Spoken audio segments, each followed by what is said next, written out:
G'day guys, welcome back to my channel. Today we have My Killer Vacation by Tessa Bailey.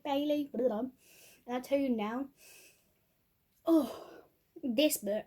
I got this book it was a book I got from Fairyloot because it intrigued me mostly because it's a preschool teacher with a bounty hunter solving a murder. And it's spicy. Yes, please. Add spice and murder together? Up my alley right now. So this is the cover. The cover is so beautiful.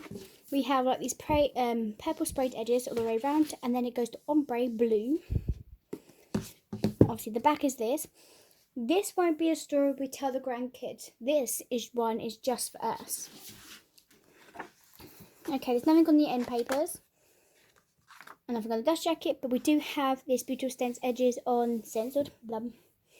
This on our beautiful cover the hardback, and nothing on the hardback. But this is beautiful, and because it is obviously Fairyloot, the book is signed by the author, which I love. So the synopsis: it was supposed to be a relaxing vacation in a sweet sunny Cape Cod, just me and my beloved brother. Why did I say that really weirdly?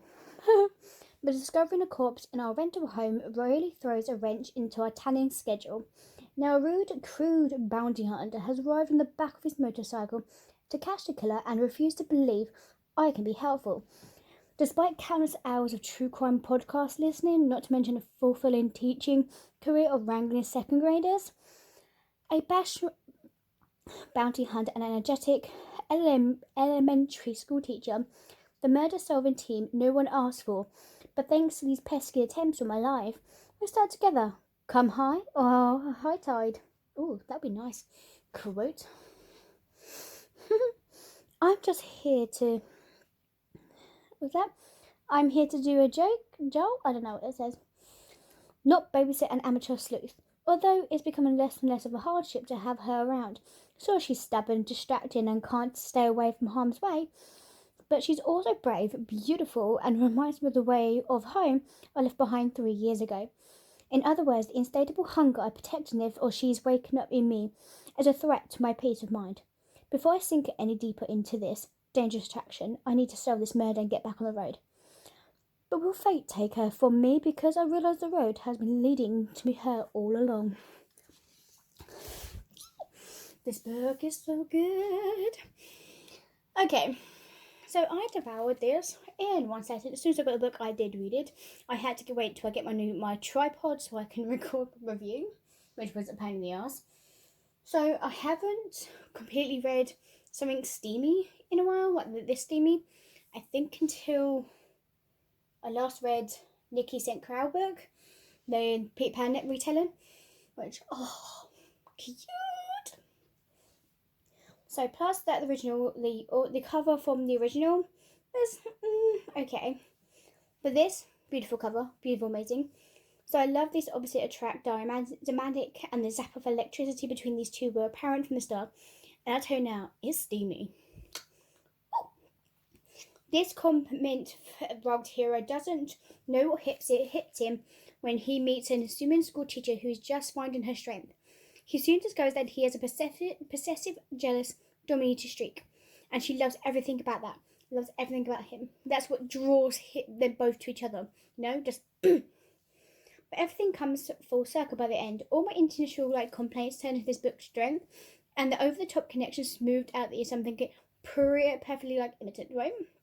And there's a side of a murder mystery, so that was fun too. So if there's more books like this, please leave a comment down below for me, guys, because I need to read more. So this story follows Taylor, a second grade teacher who is excited to finally go on a much needed vacation with her brother.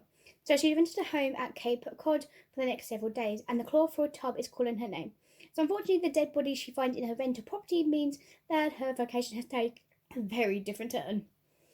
So, and why that is mid sweetheart of women assumes the experience would frighten her, it just seems to awaken some inner strength inside her.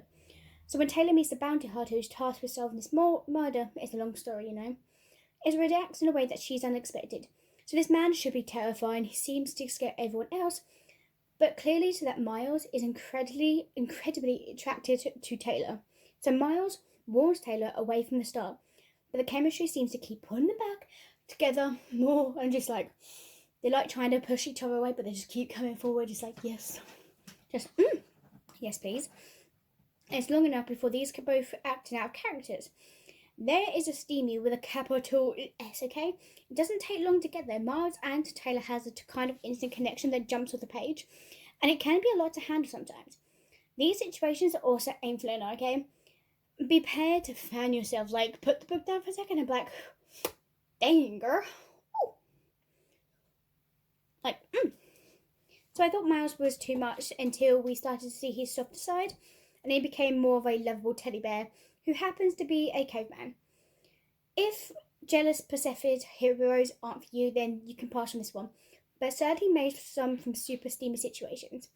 The evolution between both characters were very good, and I think the kind of point of the book that their lives completely change over a course of a week. They both have whiplashed. They fight against a connection but continue to draw together, and this murder mystery is a perfect thing to bond over the struggle. There is definitely suspense elementary, but the star here is the romance. With Miles and Taylor in nearby every scene together, it's entertaining, engaging, it's bingeable, and it's rounded up the way it is. So here's something on there. The kiss is slow through entrapment, like everything else she's doing, and I let her effing own me. I sign myself over a signature on the dotted line.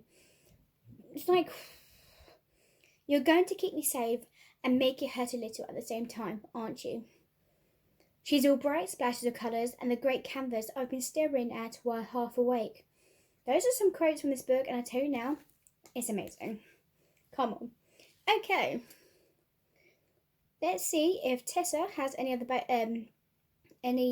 other books coming out at all. Oh, she's got quite a few books. So, well, she's done books before. So let's see if she's got any books coming out anymore this year or next year. She's got quite a few books actually. That's quite nice. So at the moment, still this year, you have Secretly Yours. So this is book 1.